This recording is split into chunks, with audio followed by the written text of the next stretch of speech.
మధ్యలో వచ్చింది మధ్యలోనే పోతుంది అంటారు.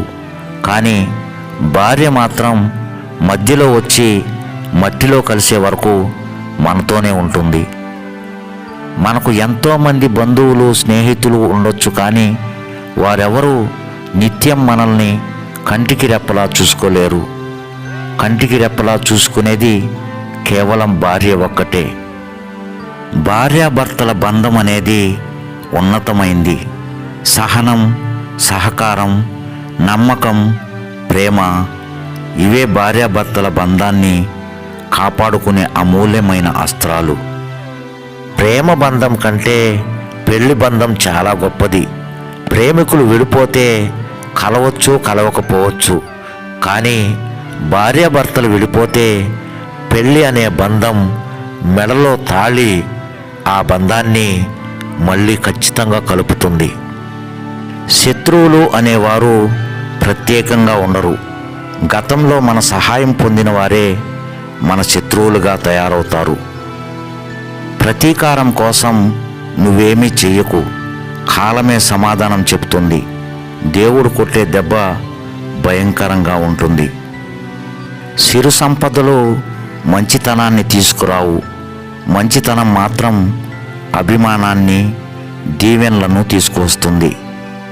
తల్లిదండ్రులను అభిమానించే వ్యక్తి జీవితాంతం విజేత మనస్తత్వంతో ఉంటాడు. ఆ మనస్తత్వమే అనేకసార్లు ఆ వ్యక్తి విజయానికి కారణమవుతుంది. బ్రతికి ఉండడం అంటే ఊపిరి నిండిన దేహాన్ని మోసుకుంటూ తిరగడం కాదు. మనల్ని ప్రేమించే వారి మధ్య మన ప్రేమాభిమానాలు కూడా వారికి పంచుతూ, కష్టం సుఖం అన్నింటా బాధ్యత వహిస్తూ కలకాలం సంతోషంగా జీవించడం. అప్పుడే ఆ జీవితానికి అర్థం, ఆ పుట్టుకకు ఒక పరమార్థం ఉంటుంది. ఉన్నదానిని నిర్లక్ష్యం చేస్తూ లేని దానికై ఆరాటపడుతూ ఉన్నంతకాలం మనం ఎప్పటికీ సంతోషంగా ఉండలేము. అందుకే మనిషికి సంతృప్తి అనేది చాలా అవసరం. తెలివైన వాడు ఎప్పటికీ ఓడిపోడు. దానికి కావాల్సిందల్లా సాధించాలనే పట్టుదల, చెయ్యాల్సిందల్లా పట్టు వదలని ప్రయత్నం, ఉండాల్సిందల్లా గెలుపొందే వరకు ఓపిక. గంధపు వాసన తలుపులు మూసినంత మాత్రాన ఆపలేము. అలాగే సాధించాలనే తపన, పట్టుదల, కృషి నీకుంటే నీ విజయాన్ని ఎవరూ ఆపలేరు. కోపంలో ఉన్నప్పుడు సాధ్యమైనంత వరకు మౌనాన్నే ఆశ్రయించు. ఎందుకంటే కోపంలో వచ్చే మాటలు మారణాయుధాలు కంటే ప్రమాదకరం కాబట్టి. ప్రతి ఒక్క మనిషిలో ఓపిక ఉంటుంది, కానీ అది ఎంతవరకు ఉండాలో అంతవరకే ఉంటుంది. దాన్ని అలాగే ఉంచండి.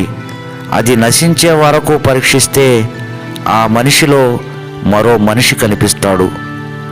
మొదటిసారి వదులుకున్న దానిని తిరిగి పొందగలమేమో, కానీ రెండవసారి కూడా వదులుకుంటే తిరిగి ఎప్పటికీ దాన్ని పొందలేము. గుర్తుపెట్టుకోండి. ఎంత పెద్ద స్పీడ్ బ్రేకరు అడ్డు వచ్చినా స్పీడ్ తగ్గించుకొని నిదానంగా దాటితే రోడ్డు మీద పడిపోకుండా వెళ్ళవచ్చు. అలాగే ఎంత పెద్ద సమస్య ఎదురైనా తెలివిగా ఆలోచించి నిర్ణయం తీసుకోగలిగితే సమస్య నుండి బయటపడవచ్చు. జీవితంలో ఎవరూ ఎవరిని పూర్తిగా అర్థం చేసుకోలేరు. అలా అర్థం చేసుకుంటే ఆ బంధాల మధ్య ఎప్పుడు అపార్థాలకు చోటు ఉండదు. ఏ దూరమూ వారి మధ్యకి వచ్చి చారదు. మనతో ఉన్న బంధాలు పక్షి వంటివి. గట్టిగా పట్టుకుంటే చచ్చిపోతాయి, వదులుగా పట్టుకుంటే చేజారిపోతాయి, జాగ్రత్తగా పట్టుకుంటే కలకాలం నిలిచి ఉంటాయి. తెర మీద రాతలు, తెర వెనుక వ్యక్తిత్వం, తెర ముందు మాటలు, తెర వెనుక మనస్తత్వం ఒకేలా ఉండాలి. తెర మీద రాతలు జనాలను మెప్పించేందుకు రాస్తూ, తెర వెనుక అమాయకులను అకారణంగా నొప్పిస్తూ ఉండటం మంచి లక్షణాలు కావు. కరువులో ఉన్నామని అరువు తీసుకుంటే ఆ అరువు రేపు మనకు బరువు అయితే జీవితం కన్నీళ్లు చెరువు అవుతుంది. అందుకే ఆడంబరాలకు పోకుండా ఉన్న దాంట్లో తృప్తి పడుతూ జీవిస్తే జీవితం ఆనందంగా ఉంటుంది.